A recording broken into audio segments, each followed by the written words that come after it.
Hello friends, ఒక అద్భుతమైన టాపిక్తో ఒక మంచి మాటతో నేను మీ ముందుకు. ఈరోజు ప్రపంచ దేశాలన్నీ తమ మిలిటరీ పవర్ చూసుకుని విర్రవీగుతున్నాయి కదా. వందల కిలోమీటర్ల దూరంలో ఉన్న శత్రువుల బంకను కూడా అంగుళం తేడా లేకుండా పేల్చేయగల క్రూయిజ్ మిసైల్స్ ఇప్పుడు మన దగ్గర ఉన్నాయి. ఒకసారి టార్గెట్ని లాక్ చేసి బటన్ నొక్కితే చాలు, శత్రువు ఎక్కడికి పారిపోయినా అండర్ గ్రౌండ్లోకి వెళ్ళినా సరే ఆ మిసైల్స్ వాడిని వెంటాడుతుంది. సైన్స్ భాషలో దీన్ని ఫైర్ అండ్ ఫర్గెట్ మరియు గైడెడ్ మిసైల్ టెక్నాలజీ అంటారు. ఈ టెక్నాలజీని కనిపెట్టింది మేమే అని పాశ్చాత్య దేశాలు గర్వంగా చెబుతూ ఉంటాయి కదా. కానీ అసలు సైన్స్ అనే పదమే పుట్టక ముందు ఎటువంటి ఆధునిక కంప్యూటర్లు కానీ రాడర్ వ్యవస్థలు కానీ లేని వేల సంవత్సరాల క్రితమే మన భారత గడ్డ మీద ఒక ఆయుధం ఈ టెక్నాలజీతో ఆకాశాన్ని శాసించింది. ఒకసారి ఆ ఆయుధాన్ని వదిలితే అది విశ్వంలో శత్రువు ఎక్కడ దాక్కున్నా సరే వాడిని వెతికి వాడి తల నరికి మళ్ళీ యజమాని వేలికి తిరిగి వచ్చేది. అదే దేవాది దేవుడైన శ్రీ మహావిష్ణు అవతారాలలో ఒకటైన శ్రీకృష్ణ అవతారాలలో తన చేతికి అలంకరించిన అత్యంత భయంకరమైన ఆయుధం సుదర్శన చక్రం. టీ టైమ్ టాపిక్ ఛానల్కు స్వాగతం. ఈరోజు మనం ఈ వీడియోలో కేవలం ఒక పురాణ గాథగా మాత్రమే విన్న సుదర్శన చక్రం వెనుక ఉన్న మైండ్ బ్లాక్ చేసే టార్గెట్ లాకింగ్ మరియు గైడెడ్ మిసైల్ టెక్నాలజీని గురించి తెలుసుకుందాం. ఈ వీడియో పూర్తయ్యేసరికి మీకు మన సనాతన ధర్మం యొక్క గొప్పదనం గురించి తెలిసి ఆశ్చర్యపోవడం ఖాయం. కాబట్టి ఇలాంటి మరెన్నో అద్భుతమైన వీడియోల కోసం మన ఛానల్ సబ్స్క్రైబ్ చేసుకోండి. సిద్ధంగా ఉండండి. ఇక వీడియోలోకి వెళ్దాం, పదండి. సుదర్శన చక్రం ఇది కేవలం ఒక ఇనుముతోనో లేదా ఉక్కుతోనో చేసిన ఒక సాధారణ ఆయుధం కాదు. సు అంటే మంచిది, దర్శనం అంటే దృష్టి అని. పురాణాల ప్రకారం విశ్వకర్మ ఈ చక్రాన్ని సూర్యుడి నుండి వచ్చే విపరీతమైన వేడి, కాంతి మరియు శివుడి త్రిశూలంలోని కొంత శక్తిని కలిపి తయారు చేశాడు. అంటే ఇది ఒక ప్యూర్ ఎనర్జీ వెపన్ అన్నమాట. ఈ సుదర్శన చక్రానికి ఉన్న మొట్టమొదటి భయంకరమైన టెక్నాలజీ ఏంటో తెలుసా? బ్రెయిన్ కంప్యూటర్ ఇంటర్ఫేస్ లేదా టెలిపతి. నేటి ఆధునిక మిసైల్స్ని ప్రయోగించాలంటే వందల మంది ఇంజనీర్లు, శాటిలైట్లు, కంట్రోల్ రూమ్స్ ఇవన్నీ కావాలి కదా. కానీ సుదర్శన చక్రానికి ఎలాంటి రిమోట్ కంట్రోల్ లేదు. శ్రీకృష్ణుడు తన మనసులో ఏ శత్రువుని అయితే తలుచుకుంటాడో ఆ సెకనులో ఆ ఆయుధం యాక్టివేట్ అవుతుంది. తన యజమాని మెదడులోని ఆలోచన తరంగాలను క్షణాల్లో రిసీవ్ చేసుకొని ఆయన ఆలోచనకు తగ్గట్టుగా తన వేగాన్ని తన దిశను మార్చుకొని అడ్వాన్స్ ఆర్టిఫిషియల్ ఇంటెలిజెన్స్ ఆ చక్రానికి ఉంది.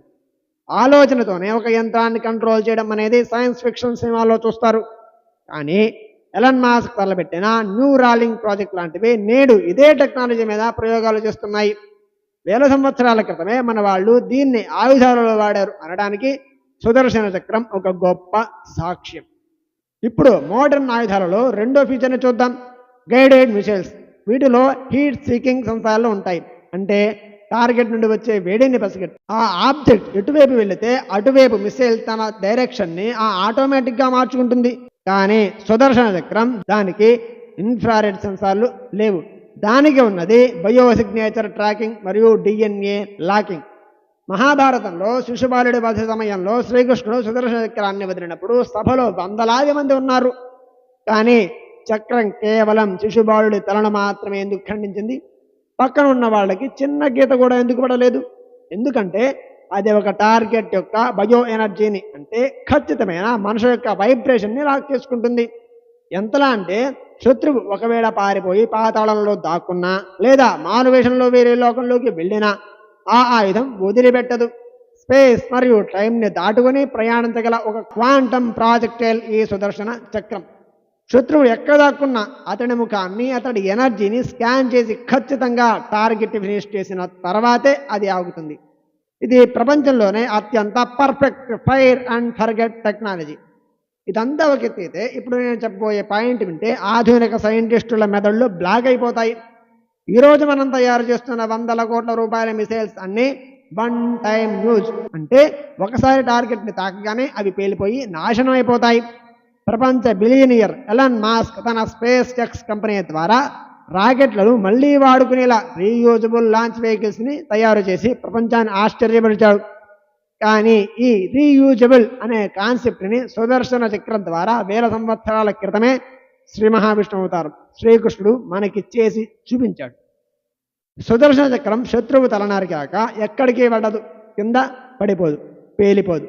అది గాల్లో ఒక బూమ్రంగ్ లాగా యూటర్న్ తీసుకొని మళ్ళీ తిరిగి ఖచ్చితంగా శ్రీకృష్ణుడి కుడి చేతి చూపుడు వేలుపైకి వచ్చి చేరుతుంది. ఇది ఫిజిక్స్లోని ఏ నియమాలతో సాధ్యం? సుదర్శన చక్రం మధ్యలో ఒక స్థిరమైన బిందువు ఉండి దాని చుట్టూ 108 పదునైన అంచులు విపరీతమైన వేగంతో తిరుగుతూ ఉంటాయి. దీన్ని ఫిజిక్స్లో గైరోస్కోపిక్ స్టెబిలిటీ మరియు ఏరోడైనమిక్ లిఫ్ట్ అంటారు. అది ఎంత వేగంగా తిరుగుతుందంటే దాని చుట్టూ ఉన్న గాలిని చీల్చుకుంటూ ఒక ప్లాస్మా ఫీల్డ్ని క్రియేట్ చేసుకుంటుంది. పని పూర్తవ్వగానే ఆటోమేటిక్గా తన యజమాని ఎలక్ట్రోమాగ్నెటిక్ ఆరాని ట్రాక్ చేసుకొని తిరిగి వెనక్కి వచ్చేస్తుంది. అంతేకాదు దానికి ఇంధనం ఎప్పటికీ అయిపోదు. అదే సూర్యుడి కాంతి నుండి విశ్వంలో కాస్మిక్ ఎనర్జీ నుండి తన శక్తిని తానే రీఛార్జ్ చేసుకునే ఒక పర్పేచువల్ మోషన్ మెషిన్. ఈ రోజుకి ఇలాంటి ఒక మెషిన్ని తయారు చేయడం ఆధునిక సైన్స్కి ఒక అందని ద్రాక్ష అనే చెప్పాలి. ఒకసారి కళ్ళు మూసుకొని ఆలోచించండి. మాకు ఏమీ తెలియదు, మేము చెట్ల కింద ఆకులు కట్టుకొని బ్రతికాం అని చరిత్ర పుస్తకాల్లో రాసి మన దేశానికి మన సంస్కృతి ఒక తప్పుడు మెసేజ్ సృష్టించారు. కానీ ఈరోజు ఆధునిక సైన్స్ కనిపెడుతున్న target locking, biosignatures, artificial intelligence, advance missiles లాంటి పదాలు మన వేదాలలో మన పురాణాలలో ఎక్కడో అక్షర రూపంలో నిక్షిప్తమై ఉన్నాయి. సుదర్శన చక్రం అనేది కేవలం దేవుడి మహిమ మాత్రం కాదు, అది మానవ ఊహకు కూడా అందిన ఒక అత్యున్నతమైన టెక్నాలజీ. బహుశా ఈ సృష్టిలో దేవుడికి మాత్రమే సాధ్యమైన ఇంజనీరింగ్ పనితనం అది. భారతీయుడిగా పుట్టినందుకు గర్వపడండి. మన పురాణాలను మూఢనమ్మకాలు అనే వాళ్లకు సైన్స్తోనే సమాధానం చెప్పండి. ఈరోజు సుదర్శన చక్రం వెనక ఉన్న ఈ గైడెడ్ మిసైల్ టెక్నాలజీ మీ ఆలోచన విధానాన్ని కాస్తైనా మార్చి ఉంటుందని నేను నమ్ముతున్నాను.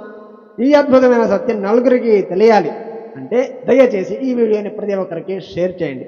వీడియోని లైక్ చేయడం మర్చిపోమాకండి. ఇలాంటి మరెన్నో అద్భుతమైన ప్రాచీన రహస్యాలు మరియు మైండ్ బ్లోయింగ్ సైన్స్ ఫ్యాక్ట్స్ కోసం మన ఛానల్ని ఇప్పుడే సబ్స్క్రైబ్ చేసుకోండి. మరో అద్భుతమైన వీడియోతో మళ్ళీ కలుద్దాం.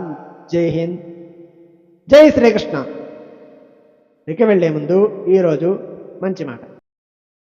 గెలుపు తలుపు తట్టాలంటే ప్రయత్నం అనే అడుగు పడాల్సింది. నిన్నటి ఓటమిని పాఠంగా మలుచుకో, నేటి అవకాశాన్ని అందిపుచ్చుకో. రేపటి విజయం ఖచ్చితంగా నీదే. మీ సపోర్ట్ నాకు చాలా ముఖ్యం ఫ్రెండ్స్. Please subscribe.